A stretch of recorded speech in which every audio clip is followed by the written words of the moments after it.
Sa mundong ito, ang mga manggagamot ay hinahati sa tatlong antas, ngunit may isang misteryosong manggagamot na walang lisensya ang kumikilos sa anino, kilala sa kanyang pambihirang kakayahan at palaging napapaligiran ng mga babae. Ibinibigay niya ang kanyang serbisyo ng walang pag-aalinlangan, basta't ang kabayaran ay naaayon sa kanyang mahigpit na pamantayan. Isang batang elfa ang gumising, binati si Zenos bago nagtungo sa kusina upang maghanda ng almusal. Ilang sandali pagkatapos, bumangon si Zenos, binalikan ng kanyang bati, at umupo na may hawak na tasa ng itim na tsaa. Ayon kay Lily, ang mga manggagamot ay nahahati sa tatlong klasipikasyon, ang mga manggagamot na ikatlong klase ay nag-aalaga ng mga sugat, ang mga manggagamot na ikalawang klase ay nagbibigay ng pagpapagaling at aliw, habang ang mga manggagamot na unang klase ay nagpapaangat ng buong lipunan. Ang kaharian ng Heath ay may mataas na pagpapahalaga sa mga manggagamot, dahil ang kanilang mga kontribusyon ay naging mahalaga sa pag-unlad nito. Sa mga malalawak na bulwagan ng ospital, nagtitipon ang mga nagnanais maging manggagamot upang mag-aral ng masalimuot na mahika ng pagpapagaling at makuha ang kanilang mga lisensya bago magsimula ng kanilang paglalakbay. Sa isang liblib na sulok ng kaharian, may isang manggagamot na hindi sumusunod sa mga formal na edukasyon at lisensya. Ngunit sa kabila nito, ang kanyang mga kasanayan ay walang kapantay. Pagkatapos mag-alaga ng isa pang pasyente, tinanggap ni Zenos ang pasasalamat at bayad. Subalit, nang makita ang mga salaping kakaunti, kalmado niyang pinaalala sa lalaki na siya ay nagpapagaling ng lahat, basta't kaya nilang magbayad ng kanyang presyo.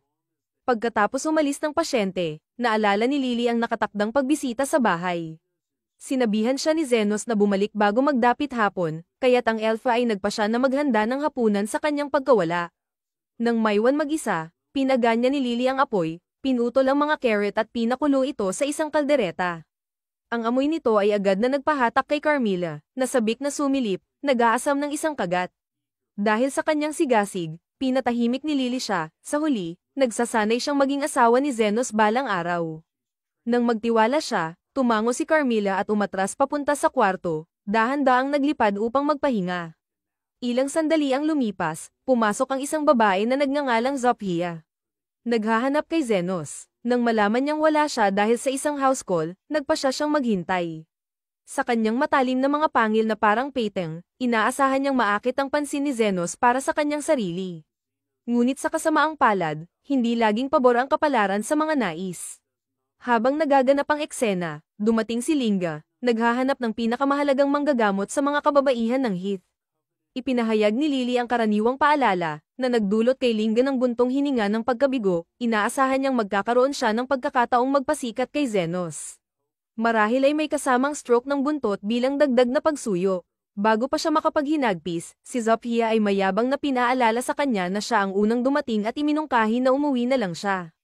Nagsimula ang isang tahimik na laban ng matalim na titig hanggang sa sumali si Lily, na ayaw mapag-iwanan. Sa sandaling iyon, dumating ang isa pang bisita na nagpatibay ng tensyon, pumasok si Loa, na malakas na nag-anunsyo ng kanyang layuning, maglaro ng doktor, kasama ang doktor. Hindi alintana, ipinagbigay alam ni Lily na wala si Zenos at agad na iniutos kay Loa na ayusin ang pintuang nawasak niya. Habang nagtitipon ang mga babae, iniisip ni Loa na ang lahat ay dumating para sa luto ni Lily, ngunit si Zophia ay nag-aatubili, nagsasabing tanging ang isang tulad ni Loa na matangkad ang maghahanap ng ganon. Samantala, lihim na kumuha si Lily ng kanyang lihim na sangkap at hinahalo ito sa kaldereta bago anyayahan ang lahat na mag-dinner. Si Loa, na nakakaalam ng plano, ay ngumiti, lahat ng ito ay patungo sa pagkakataong iyon. Sumang-ayon si Zophia, dahil nandyan na rin siya, at sabik na inanunsyo ni Linga na hindi siya maghihintay pa. Habang tumataas ang excitement para sa kainan, abala si Lily sa paghuhugas ng mga damit na kanyang nilaban kanina. Samantala, si Zophia ay napapailing, ang amoy ay isang uri ng torture, at si Linga ay nahihirapan na magpigil hanggang sa mayhain ng pagkain. Hindi nag-aksaya ng oras sina Elle at Linga, dumagsa agad sa kaldereta para sa isang maagang tikim. Pagdapo ng mga malasa at masarap na lasa sa kanilang dila, nagbabalikwas sila. Walang hiya, iniwan nila ang lahat ng mga alituntunin at nagsimulang magsalo sa kaldereta, nilulunok ang mga laman nito. Habang pinapanood sa aliw, binabalaan ni Zophia na hindi magugustuhan ni Lily ang ginawa nila. Ngunit habang sumisingaw ang amoy ng pagkain, hindi na siya nakatiis. Nagpasya siyang suriin kung ang pagkain ay tumutugma sa pamantayan ng doktor, kaya't sumunod din siya. Samantala, sa labas, Tinatangkilik ni Lily ang tahimik na sandali kasama ang mga nilalang ng kalikasan. Ang mapayapang harmonya ay nagpapakalma sa kanya, kaya't humiga siya sa damuhan, nilalasap ang katahimikan. Naisip niyang baka bumalik si Zenos ng maaga. Sa loob ng kusina, ang tinatawag na Hershey Sweetheart Trio ay gumawa ng pinakamalaking krimen, ubos na ang kalderetang inihanda para sa hapunan. Walang pag-aalinlangan, iniwasan ni Linga ang pananagutan at agad na iniiwasan ang mga iba. Si Loa naman ay sumunod sa kanya. Si Zophia ay nagmamasid ng may pagdududa, tinatanong ang kanilang bigla ang pagkawala ng memorya. Ang Catwoman, na palaging may oportunidad, ay sumang-ayon, nagkukunwaring nakalimot ay tila pinakamahusay na hakbang. Nagbigay si Loa ng suhestyon na magluto pa ng iba, isang ideya na tinanggap ni Zophia, maliban na lang at huli na. Pumasok si Lily, na naglalabas ng katahimikan mula sa bakuran. Sa isang magalang ngunit matalim na tono, tinanong niya kung ano ang nangyari. Ang tatlong nagkasala, na ngayon ay nakaupo sa mesa, ay nagkunwaring inosente, iginiit na bagong dating lamang sila. Habang unti-unting nawawala ang pasensya, pinagsisipa ni Lily ang kanyang kamay sa mesa, inuulit ang tanong. Sa wakas, si Zophia ay sumuko at umamin na ang hindi matitinag na amoy ay nagpatangay sa kanya. Pinagtanggol naman ni Linga ang kanyang sarili, na nagsasabing kumilos lang ang kanyang mga kamay ng mag-isa, samantalang si Loa, na palaging diretso, ay aminin na, sobrang sarap ng pagkain. Napansin ang lumalaking pagkabigo ni Lily, nagtipon ang tatlo, mabilis na nagkasundo, talagang galit siya. Nababahala si Linga na baka masira ang kanilang digestion, samantalang si Loa, kalahating biro, ay nagmungkahi na magtanong kay Zenos. Ngunit si Zophia ay tinanggihan ng ideya, tinuturing na katawa-tawa na abalahin ng doktor sa ganitong bagay. Sa kasamaang palad, ang buntot ni Linga ay pakiramdam na mas magaspang kaysa dati, bagaman lihim niyang umaasa na si Zenos ay magpapasaya pa rin sa paghaplos dito tulad ng dati. Si Zophia naman ay tumawa, sinasabing mas malamang pa na mag-inject si Zenos ng mayonnaise sa kanyang mga ugat kaysa magbigay pansin sa ganoong kahilingan. Nag-counter si Linga, inakusahan siya ng pagkainggit. Pumasok naman si Loa, nagsasabing kung meron mang dapat mainggit, ito ay si Zophia, dahil sa kanyang perfectly sculpted physique. Hindi tinatablan si Linga, at nagsabi na ang Zenos ay mas pipiliin ang malambot na buntot kaysa sa lahat. Habang lalong naiiritang si Zophia, pinaalala niya sa kanila na nawalan na sila ng focus sa usapan. Bilang sagot, tinawag ni Linga si Zophia ng malaking butiki.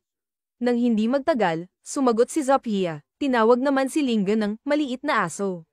Si Loa, na hindi kasama sa pag-iinsulto, ay pautang na naiwan. Sa wakas, pinakialaman ni Lily ang sitwasyon, nilinaw, mas galit si Zenos kung magpapatuloy silang mag-away. Ang gusto lang niya ay ang simpleng pagkain na pagsaluhan nila bilang mga kaibigan. Sa mga taos-pusong salita ni Lily, ibinaba ni Zophia ang kanyang ulo na may guilt at humingi ng tawad. Sumunod si Linga, nangakong tutulong magluto ng isa pang pagkain, at si Loa ay umayon din. Sa kasamaang palad, tinanong ni Lily, tapos na nilang gamitin lahat ng mga sangkap. Sa mga sandaling iyon, isang bagong tao ang lumapit, ang tono niya ay matalim habang tinatanong ang nakakabahalang pahayag. Napatigil si Linga, agad na lumuhad sa harap ni Carmilla, ang maltong nilalang na matagal nang nag-aantabay sa pagluluto ni Lily, ngunit nalaman niyang nawala na ang pagkain bago siya dumating. Marahil, naiisip ni Carmilla, isang bagong nilagang baka ang dapat gawin, ngayong may sabaw na mayaman sa essence ng kaluluwa upang magdagdag ng lasa. Ang iba pang dalawang kasabwat ay mabilis na sumunod sa halimbawa ni Linga, lumuhad din sa harap niya bilang tahimik na paghingi ng paumanhin. Ngunit nagmungkahi si Lily ng isang mas magaan na alternatibo, ang magtipon ng mga sariwang sangkap. Hindi nakapagtataka, ang tatlong hindi masiyahang mahilig sa pagkain ay agad na lumapit sa ideya, nagmamadaling gawin ang kanyang hiling. Habang pinapanood sila ni Carmilla na nagmamadali, tinalikuran niya si Lily at tinanong kung bakit hindi siya galit. Si Lily ay ngumiti lamang, ipinakita ang kanyang kalmado. Ngunit kung sakaling tinangka nilang hawakan ang mga pinahahalagahan ni Carmilla na inumin, walang pag-aalinlangan na susumpain niya silang lahat. Tawa si Lily, ipinaliwanag na mas gusto niyang manatiling composed, mas pinahahalagahan niya ang kanilang oras na magkasama kaysa sa mga pansamantalang pagkabigo. Ang tunay niyang alalahanin ay kung kaya niyang tapusin ang pagluluto bago bumalik si Zenos. Samantala, habang ang dapit hapon ay dumarating sa lungsod, naglalakad si Zenos sa kalsada. Isang batang babae ang nadapa at dumaan sa kanyang harapan, halatang nasasaktan at hirap huminga. Bago pa siya makapag-react, isang lalaki na may mabagsik na tono ang lumabas mula sa likuran ng babae, ang mga mata niyang mapanukso. Sumimangot siya at sinabi na hinanap niya ang babae sa lahat ng dako. Ang batang babae, nanginginig, ay tumanggi. Pumunta lamang siya sa ospital para sa sakit sa tiyan, ngunit hindi siya tinanggap, tinanggihan ng paggamot dahil wala siyang sapat na pera. Hinablot ng lalaki ang buhok ng babae, ang kanyang boses ay puno ng pagnanasa at contempt. Isang simpleng sakit sa tiyan lang, sumimangot siya, hindi dahilan para ang isang alipin ay magtago sa kanyang mga tungkulin. Nang walang pag-aalinlangan, hinailan niya siya palayo, dahil sa sementeryo na malupit at disyertado.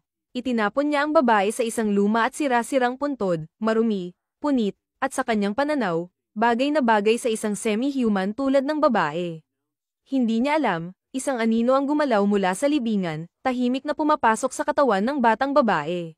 Naglalabas ng pagduduwal ang lalaki, at binigyan ng malupit na sipa ang tiyan ng babae bago tumalikod at bumubulong na kakain lamang siya kung mapapakita niya ang kanyang halaga. Ngunit bago pa siya makalayo, tumayo ang babae. Isang mabagsik na enerhiya ang damaloy sa kanyang katawan. Binabaluktot ang kanyang itsura. Nang walang babala, siya ay sumugod, binuksan ang tiyan ng lalaki gamit ang hindi pangkaraniwang lakas, ang kanyang katawan ay kumikilos ng may bagong lakas.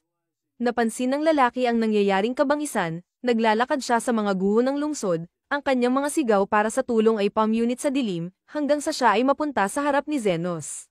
Sa desperasyon, nagmakaawa siya kay Zenos para sa tulong, ngunit nanatiling hindi apektado si Zenos, pinuna ang makasariling ugali ng lalaki. Nang may pagkasabik, pinilit ng lalaki na ginampanan lang niya ang kanyang tungkulin, at mabilis na nag-imbento ng kwento tungkol sa agrikultura upang pababain ang sitwasyon. Ngunit habang hawak niya ang kanyang mga sugat, nag-aalok ng bayad kapalit ng tulong, muling lumabas ang Beast Girl, at hindi pa tapos ang kanyang paghihiganti. Tinulak ni Zenos ang sugatang aristokrata, tinitiyak na hindi pa siya mamamatay. Habang may pilyong ngiti, tinanong niya kung anong nagundyok sa galit ng batang babae, tanging nakaiwas siya sa isang bato na itinapon sa kanya. Ang amo ng babae, na patuloy na nanghihina, ay humiling kay Zenos na tapusin na ang babae. Tumanggi si Zenos. Hindi ko trabaho ang pumatay. Inaalala ni Zenos ang mga araw niya bilang miyembro ng kilalang grupo ng adventurer na Golden Phoenix, na minsan nang itinuring na isa sa pinakamakapangyarihang grupo sa kaharian. Isang araw, malamig na sinabi ng kanilang leader na si Eston na ang isang hamak na galing sa squatter tulad niya ay wala ng lugar sa kanilang grupo. Ibinato ni Eston sa kanya ang isang pirasong gintong barya bilang kabayaran, habang si Ann ay nanguuyam na tinawag siyang walang silbi, at sinabing mas lalong gaman ang grupo nang wala siya. Hindi makapaniwala, ipinaalala ni Zenos ang napakalaking ambag niya bilang isang healer, na sinuportahan ng grupo mula pa sa simula. Ngunit sinuklian lamang ito ni Eston ng pangungutya, at sinabing isa lang siyang handgal na self-taught at walang opisyal na lisensya, kaya sa kanilang paningin, wala siyang halaga. Nanlumo si Zenos at tinanong kung wala bang saysay ang pinagsamahan nila. Sabay-sabay silang tumawa, kinukutya ang paniniwala niya. Para sa kanila, isa lamang siyang pananggang itinatapon kapag wala ng silbi. Dagdag pa ni Ann, ngayong sila na ang nangungunang grupo sa kaharian, na para bang mga celebrity na, hindi na nila maaaring makisama sa isang galing squatter. Aniya, sobra pangaraw ang gintong barya para sa tulad ni Zenos, at binalaan siyang huwag na huwag magsasabi na minsan siyang naging bahagi ng grupo. Napagtanto ni Zenos na ang barya ay isang uri ng suhol para manahimik. Hindi na siya nagsalita pa, tumalikod siyang may mabigat na puso, hindi sigurado sa susunod na hakbang, pero buo ang loob na mag-ukit ng panibagong landas. Habang pag-alagala si Zenos, bigla siyang nakarinig ng kaguluhan. Dahil sa pagkamausisa, nilapitan niya ito at nadatnan ng isang lalaki at babae na pilit pinipigilan ng isang aliping elf, balak pala nila itong ipagbili sa isang nakakadiring maharlika. Matinding nagpumiglas ang elf at sa wakas ay nakawala. Bilang ganti, panya na siya ng lalaki sa binti. Nang siya'y bumagsak, agad siyang sinunggaban nito sa kwelyo. Ngunit ang matapang na elf ay kinagat ang kanyang kamay, lalong ikinagalit ng lalaki. Sa sobrang galit, binunot nito ang patalim at sinaksak siya sa tiyan. Nainis ang babae at pinagalitan ng lalaki dahil sa pagsira sa kanilang paninda. Habang nagtatalo ang dalawa sa tabi ng dagwang katawan ng elf, lumapit si Zenos. Walang pag-aalinlangan, inialok niya ang gintong barya kapalit ng elf. Nang makita ng babae na halos wala ng pag-asa ang elf, agad niyang tinanggap ang alok. Mabilis na naglaho ang dalawa sa dilim, iniwan si Zenos kasama ang sugatang babae. Lumuhad siya sa tabi nito at agad sinuri ang sugat. Halos hindi na makagalaw ang elf at inakala niyang ito na ang kanyang katapusan.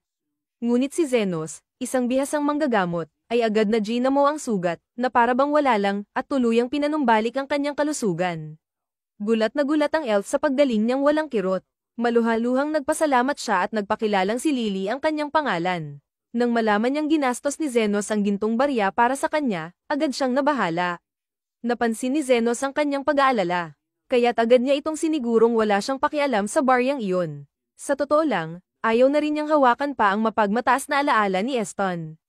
Namangha si Lily at na-curious, kaya't tinanong kung isa ba siyang sikat na manggagamot. Mapagkumbabang sagot ni Zenos, isa lang siyang walang pangalan, wala pang ang lisensya sa panggagamot. Nang tanungin niya kung saan nakatira si Lily, ang tanging sagot nito ay gutom siya at walang tahanan. Walang pag-aalinlangan, dinala siya ni Zenos sa isang payak na tavern. Pinakain ng mainit na pagkain, at binigyan ng malinis na damit. Habang matako na kumakain si Lily, tinanong niya kung bakit hindi kumakain si Zenos. Ngumiti lamang si Zenos at sinabing hindi siya gutom, bagamat ang totoo, ni isang barya ay wala na siyang natitira. Habang iniisip niya kung paano kikita ng pera, biglang pumasok sa tavern ng isang sugatang lizardman, at humiling ng tubig. Dumadanak ang dugo mula sa kanyang braso, halatang tinamaan ng bala. Lumapit si Zenos ng kalmado. Tiningnan ang sugat, at sinabing gasgas lang iyon. Bago pa makasagot ang lizardman, itinaas ni Zenos ang kamay at biglang nagbitiw ng healing spell, na agad namang nagsara ang sugat. Namangha ang lizardman at buong pasasalamat na iniabot ang kaunting pera kay Zenos bago umalis. Napakurap si Zenos, hindi makapaniwala, iyon ang kauna-unahang beses na may nagbayad sa kanya para sa paggagamot. Sabi ni Lily, normal lang naman iyon, karaniwan talagang naniningil ang mga manggagamot. Doon nabuo ang inspirasyon kay Zenos, mula sa sandaling iyon. Nagpasya siyang tahakin ng bagong landas, magtayo ng sarili niyang klinika at mamuhay bilang manggagamot ayon sa sarili niyang paraan. Ngunit may isang balakid, ang pinagmulan niyang mula sa squatter ay halos imposibleng makakuha ng lisensya bilang healer. Hindi siya pwedeng mag-operate ng legal, kailangan niyang kumilos sa anino bilang isang healer na walang lisensya. Sa kanyang gulat, natuwa pa si Lily sa ideya. Nangakong susuportahan siya habang buhay. Nag-alinlangan si Zenos, ayaw niyang idamay ang isang batang babae sa ilegal na gawain. Ngunit hindi rin niya kayang iwan ito. Kaya sa huli, pumayag siyang manatili si Lily sa tabi niya.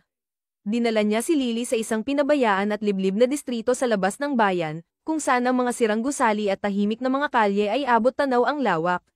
Nabahala si Lily at nagtanong kung bakit sila nasa ganoong lugar. Ipinaliwanag ni Zenos na kailangan nilang manatiling tago, malayo sa gitna ng bayan, upang makaiwas sa hindi kanais-nais na atensyon. Naghahanap siya ng bahay, anumang matitirhan na maaaring gawing base nila. Sa wakas, nakakita siya ng isang gusaling luma at sira-sira, ngunit nakatayo pa rin. Bagamat malayo sa pagiging perpekto, kontento na si Zenos. Sanay naman siyang matulog sa ilalim ng bukas na langit noong kanyang nakaraan. Gumamit si Lily ng light magic upang magbigay liwanag habang iniinspeksyon ni Zenos ang loob ng bahay. Ngunit sa kalagitnaan ng pag-aayos, biglang lumitaw ang isang multong anyo, walang iba kundi si Carmela mismo. Nagtago si Lily sa likod ni Zenos, sigurado siyang ito na ang katapusan, sapagkat ang mga wraith ay kilalang pinakamakamandag sa lahat ng undead. At ang kanilang haplos ay tiyak na kamatayan. Ngunit si Carmela, ang reyna ng mga wraith, ay ngumiti sa pagdating ng bagong biktima sa kanyang teritoryo at agad umatake. Tahimik lamang si Zenos, itaas ang kamay, at sa isang iglap, nagpakawala ng healing magic na agad nag-burr sa mga braso ni Carmela. Nanlumo si Carmela at hindi makapaniwala, habang napabulala si Lily, paano ka lumalaban sa isang wraith? Tila naguguluhan pa nga si Zenos. Anong espesyal doon? Nakalaban na ako ng daan-daan. Ibinunyag na tuwing naghahanap si Ann ng aliw, ibinabato niya si Zenos sa pinakamalalalim na piitan, kung saan pinipilit siyang makipaglaban sa mga wraith. Sa paglipas ng panahon, nadiskubre ni Zenos na lubhang mahina ang mga ito sa kanyang healing magic. Bumalik sa kasalukuyan, mahina hong humingi ng paumanhin si Zenos kay Carmela. At ipinaliwanag na nais lang niyang manatili roon at hindi siya manggugulo. Galit na galit, umatake muli si Carmela, ngunit madali lang niya itong naitaboy. Mas lalong nagngit-ngit ang reyna ng mga wraith, hindi matanggap na isang simpleng tao ang humahadlang sa kanya. Itinaas niya ang kamay at tumawag ng maliit na hukbo ng mga wraith. Ngunit hindi natinag si Zenos, nagbitiw siya ng high heel, at sa isang iglap, nalinis ang buong lugar sa mga mas mababang uri ng undead, iniwang nag-iisa si Carmilla. Muli siyang humingi ng paumanhin at mapagkumbabang nakiusap kung maari siyang bigyan ng kahit isang silid upang makapagsimula ng maliit na klinika. Napagtanto ni Carmilla na ang taong ito ay hindi basta-basta. Bagamat labag sa loob, pumayag siyang makihati si Zenos sa espasyo, ngunit mariing idineklara na ang ikalawang palapag ay mananatiling pribadong teritoryo niya, bago siya tuluyang naglaho. Lumipas ang ilang araw, at ang dating abandonadong silid ay unti-unting nagmukhang isang tunay na klinika. Habang inaayos ang mga huling detalye, iminungkahi ni Lily na mag-anunsyo sila, ngunit kalmadong tumugon si Zenos na hindi na kailangan. Saktong bumukas ang pinto, muling pumasok si Zon, ang lizardman, ngayon ay may kasamang babae, ang kanyang kapatid. Lumapit ito at nagtanong kung maari bang gamutin ni Zenos ang sugat sa kanyang braso. Sinuri ni Zenos ang pinsala at agad na pagtantong ito'y gawa ng magic-infused poison bullet. Malala na ang impeksyon. Patay na ang braso, sabi niya. Kailangang putulin. Kalma namang tinanong ng babae kung magkano ang halaga. Walang alinlangan na sinabi ni Zenos, 100,000. Nagngit-ngit si Zon, malayo ito sa karaniwang bayad para sa pagputol ng braso. Ngunit pinatahimik siya ng kanyang kapatid gamit ang isang sulyap. Pagkatapos ay humarap ito kay Zenos. Alam mo kung sino ako, hindi ba? Walang bakas ng takot, sumagot si Zenos. Hindi, pero narinig ko na ang pangalang Zoaya. Tunay nga, si Zoaya ay kilalang-kilala sa mga iskinita, isang pinuno ng lizard clan na nagnanakaw sa mayayaman at tumutulong sa mga mahihirap. Hinarap siya ni Zoaya. Kung ganun, ipaliwanag mo kung bakit ganun kataas ang presyo. Hindi man lang kumurap si Zenos. Dahil ang pagpapatubo ng panibagong braso ay nangangailangan ng napakalaking enerhiya. Napamulagat si Zoaya. Anong ibig mong sabihin, pagpapatubo ng bagong braso? Nagkibit balikat si Zenos, tila nalito sa tanong. Puputulin ko, tapos tutubuan kita ng bago. Napatingin si Zoaya, hindi makapaniwala, ngunit kalaunan ay tumango. Kung kaya mong gawin yan, magbabayad ako. Ilang sandali pa, nakahiga na siya sa lamesa. Bumuo si Zenos ng isang mahiwagang scalpel, pinutol ang patay na bahagi, at agad nitong pinatubo ang isang panibagong braso na parang walang nangyaring sugat. Nagulat si Zenos nang malaman niyang karaniwan ay hindi tinatanggap ng mga manggagamot ang ganitong uri ng kaso. Labis ang pasasalamat ni Zoaya sa kanyang tulong at nangakong magpapadala pa ng mas maraming pasyente para magpagamot. Lumipas ang ilang araw. Isang gabi, matapos gamutin ang mga pasyente. Naupo si Zenos para uminom ng tsaa kasama sina Carmilla at Lily. Nagtanong si Lily, bakit ba lagi na lang sugatan ang mga lizard folk kapag pumupunta sa atin? Sumagot si Zenos, sa ilalim ng lungsod, may 3 grupong laging naglalaban, ang mga lizard folk, ang mga orc, at ang mga furries. Bigla namang bumukas ang pinto, at pumasok ang isang grupo ng furries, pinangungunahan ng isang babaeng demi-human. Ipinakilala niya ang sarili bilang si Linga, pinuno ng mga furries. Nakilala agad siya ni Zenos bilang isang tirano na may kontrol sa lahat ng sag-alan sa lugar. Ipinaalam niya sa babae na sarado na sila, ngunit handa siyang tumulong kung ito'y isang emergency. Tumawa lang si Linga. Kahit ilang beses naming talunin ang mga lizard folk, bumabalik silang magaling. Ikaw pala ang nagpapagaling sa kanila. May galit sa mukha, bumunot siya ng malaking palakol at lumapit, nagbabantang papatayin si Zenos para lang mapatigil siya sa pagtulong sa mga lizard folk. Sumugod siya, ngunit nagkadurog-durog ang kanyang sandata ng tamaan ng kalasag ni Zenos. Hindi pa rin sumusuko ang mga furries at sabay-sabay siyang inatake, ngunit wala silang magawa. Sa pagkabigo, sinimulan nilang sirain ang klinika. Sinubukang pigilan ni Zenos, pero hindi siya pinansin. Biglang lumitaw si Carmilla, nagngangalit sa galit sa kaguluhang nangyayari sa kanyang teritoryo. Natigilan sa takot ang mga furries nang makita si Carmilla, isang wraith na bumubuga ng matinding puot. Ngunit bago pa siya makapagsimulang umatake, pumagit na si Zenos at iginiit, ang klinikang ito ay para sa pagliligtas ng buhay, hindi para sa pagpatay. Napilitan si Carmilla na umatras. Taglay pa rin ang kanyang galit habang paakyat sa itaas. Si Linga, nanginginig, agad na napaluhod at nagmakaawa. Ang lalaking kayang kontrolin ng isang wraith ay kaya kaming lipulin lahat, aniya. Kalma lang si Zenos at tiniyak sa kanila na wala silang dapat ikatakot. Habang umaalis ang mga furries, napagtanto niyang malamang ay may panibagong daloy na naman siya ng mga magiging pasyente sa kanyang klinika. Matagal nang matagumpay ang underground clinic ni Zenos, dinadayo ng mga pasyente mula sa parehong panig ng lizardkin at beastkin. Ngunit isang araw, dumating ang isang orc na may dalang kagyat na balita, ang kanilang pinuno, ang kagalang-galang na si Lady Lo, ay malubhang may sakit. Humiling siya ng tulong kay Zenos. Inutusan siya ni Zenos na dalhin si Lady Lo sa klinika, ngunit tumanggi ang orc. Masyado nang mahina si Lady Lo upang maglakbay, at ang palagiang presensya ng mga Lizardkin at Beastkin, dala ang mga regalo at mga alay, ay naging delikado para sa kanya upang tumawid sa teritoryo ng kalaban. Sa isang pagod na buntong hininga, pumayag si Zenos na siya na lamang ang pupunta sa tirahan ng mga orc. Tinahak niya ang isang serye ng madidilim at paikot-ikot na mga kuweba hanggang sa makarating siya sa isang malawak na silid, kung saan nakaluklok si Lady Lo sa kanyang trono, napapalibutan ng kanyang mga kasamahan, isang imahe ng kapangyarihan at kagandahan. Bago pa man siya makapagsalita, inunahan na siya ni Lady Lo. Kilala na niya si Zenos, kumalat na ang mga kwento tungkol sa mahiwagang manggagamot sa dalawang panig. Pinupuri ang kanyang tahimik na lakas at husay. Napangiwi si Zenos sa kasikatan, maaaring magdulot ito ng problema sa mga awtoridad, lalo na't hindi lisensyado ang kanyang klinika.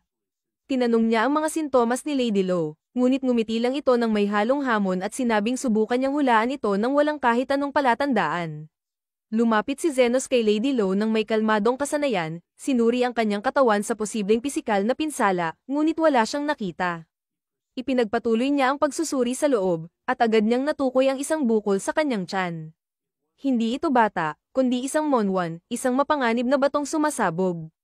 Tinanong niya si Lady Lo tungkol dito, at inamin naman nito, na para bang walang anuman, na aksidente niyang nalunok ang bato habang kumakain ng rice balls. May pagdududa si Zenos at tinanong kung ito ba'y isang tangkang pagpatay, ngunit agad itong itinanggi ni Lo. Isa lamang daw itong aksidente. Tumalikod na si Zenos. Pinayuhan siyang huwag gagalaw at hintayang kumalma ang lahat, ngunit bigla siyang pinigilan ni Lo, inaamin na nakagat niya ang bato, kaya naging labis itong hindi matatag.